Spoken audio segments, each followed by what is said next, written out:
Hey guys, Bad Avenger. I'm back again with a quick video on some books that I picked up at my local comic shop.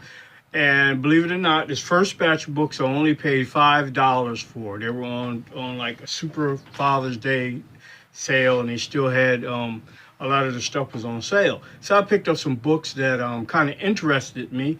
And the second half of this video, which is going to be really quick, is a super hot speculation that I had said before way back in one of my other videos. I don't know which one, but it seems to be coming to fruition. And I had an in-depth conversation dealing with this very character that I'm talking about. We had a big disagreement on how things were going to progress in the Marvel Universe. And I just told him what I felt was natural progression. And it seems that what I was talking about is coming to pass. But to show you what I got for $5, these books I got for $5, starting with Walt Disney Goofy Adventures. I have like 2 or 3 copies of the first issue, but I've always wanted to get at least the first 5 issues of the book. And they're hard to find. These Disney books and the Gladstone Disney books in any type of good condition, they are really hard to find. Not saying that they're worth a lot of money, they're not, but I mean, you never know. But I just enjoy the covers. Issue number 3, I found that one and I picked that one up. This kind of intrigued me. I know it's an Alex Ross cover for America's Best Comics. This is issue number 1 of Top 10. And apparently it's an introduction of a new super female. She's in the dead center, but I don't know her name. On her shirt it says Toy Box, but I doubt if that's her name. This I was intrigued by. I'd never seen it before. Space Circus by Sergio Aragonés. I love his work, especially with Gru, The Wanderer, and his work with Mad Magazine. So when I saw this one, it's issue 1 of 4. I've never seen it before. I had to get it. Whenever I see this cheap, I always pick it up. It's Jim Lee doing the cover for Savage Dragon number 13, issue number 13. Beautiful, beautiful cover. Grifter and the Mask, issue 1, and I have issue 2. It's a 2-issue limited series between those 2 characters. And I found another copy of Avengers 402 with the Tom Palmer cover. This book goes for a little bit of money because of the Tom Palmer cover. I see in a lot of people's videos, they keep going back to this character, X-Men, and everybody's having hopes for him. I got a couple copies, but I found 2 more. They're direct editions, but I figured I'd grab them. They're in very excellent shape. A lot of times when you find these in the bin boxes, they got massive spine ticks and whatever else going on with it. Now these 2 I picked up because it's I was hoping to find a newsstand version of it, but I couldn't find it. Youngblood number 10, with the death of Chapel and an appearance of Spawn. Very good issue. I picked up 2 copies of that. Legion of Superheroes Annual number 1, with a Adam Hughes cover. Only got that for the Adam Hughes cover. Couldn't believe this was in there. A lot of people don't know about this. Legion of Superheroes number 38. This is the death of Superboy. He died in this issue saving his comrades. And it's really poignant seeing him die like that. And it was a 2-issue. 37 was the beginning of the storyline, and 38 was this is the end of it. And it's got a Bill Sienkiewicz cover. Beautiful book. Glad to have it. And this one really shook me a little bit. I couldn't believe that was in there. Young Avengers presents Stature on issue 5 of 6 of the Young Avengers run. It's not the cleanest looking copy, but it's a real beautiful copy. It could go for a cleaning at the top, you know, and like they stack comic books on top of each other. Sometime that like newsprint type of rubber happened, and right along the top here you can see it. Now, getting to what I was talking about, this is a real high speculation book. A rumor has it that it's dropping that John Cena will be part of the MCU in the next phase with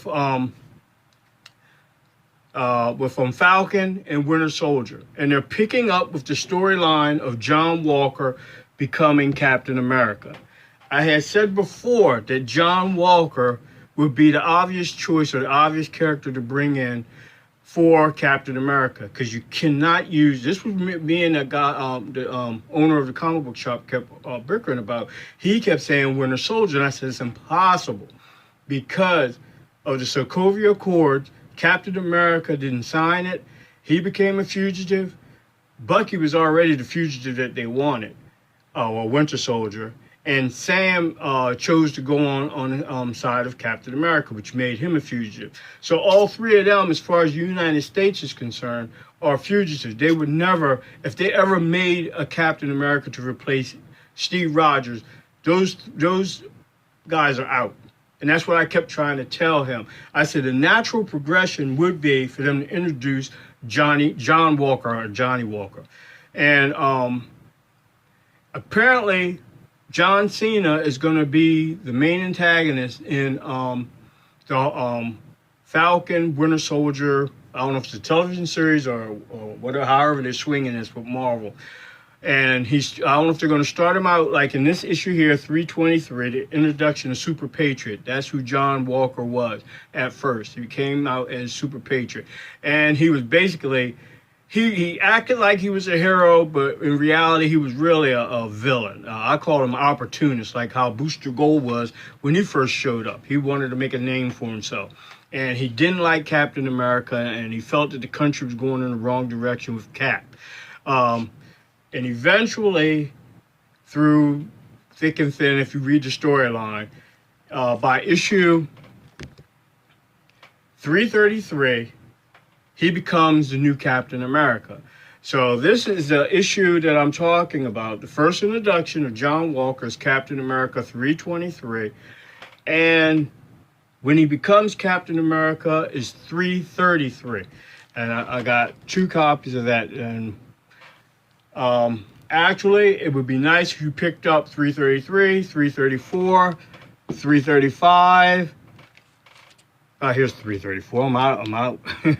Out of order here, people. 334 with the introduction of Bucky, a new Bucky, and 335, where I think in this issue, this is his very first adventure, and I think his parents get killed. I'm not sure. It's been so long since I read this series. This is way back in 87 or 97, one of the two. I think it's 97. But it's been a while since I've read this, but it always stayed in my mind. But that's my hot tip for y'all guys. It's been floating around that John Cena will become John Walker. And if they follow the natural progression of how the storyline goes, he first comes out as a villain that probably Winter Soldier and Falcon will end up having to face. And eventually, General Thunderbolt Ross or whoever's in charge in the MCU movies, they're going to be convinced to make John Walker the next Captain America. Since Chris Evans has retired, it's a perfect natural fit. I tell you, I would look out for these 2 books if you can get them. They're cheap now. Not really too many people are talking about it. And it's just a quickie for me. I mean, something for y'all to look, a quickie, but you get what I'm saying. Try to find these 2 books, at least to have them in your collection. But from what I've heard, and rumors are, this one seems like a real legitimate rumor that's going to happen. in the next phase of Marvel Universe. So remember what I said. John Walker will become Cap. Now, how long he becomes Cap or stays Cap, we don't know, because we know eventually in the comic book he goes nuts. So eventually Sam Wilson will become Cap, maybe. I'm not sure. I don't know how, the Marvel Universe and the movie version, they do twist and turn. But it's going to be interesting nonetheless to see the progression of this Captain America storyline. And it's 10 minutes now, a little bit past that, and that's all I have to say. A grain of salt. Take it for yourself. This is Bad Avenger. Hope everyone's doing well. Thank you for watching, and I'll talk to you next time. Goodbye.